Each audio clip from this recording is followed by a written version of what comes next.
திரு சொல்றாரு, மாமா இந்த இடத்துல வேற யாராவது இருந்திருந்தா இப்படி நிக்க வச்சு பேசிக்கிட்டு இருக்க மாட்டேன். மாமாவாச்சேன்னு பாக்குறேன். என்ன திரு, விட்டா மேல மேல பேசி போய்கிட்டே இருக்க?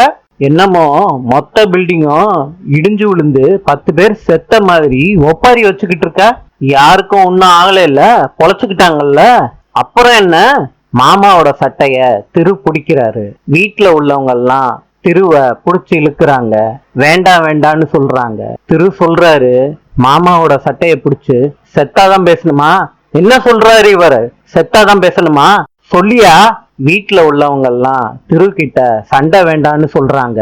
திரு சொல்றாரு, கமிஷனுக்கு ஆசைப்பட்டு இவ்வளவு பெரிய தப்பு பண்ணிய, உன்னையெல்லாம் சும்மா விடக்கூடாது. திருவ வீட்டுல உள்ள பெரியவங்க எல்லாம் விடுவிடுன்னு சொல்லி சட்டைய விட வச்சிடுறாங்க.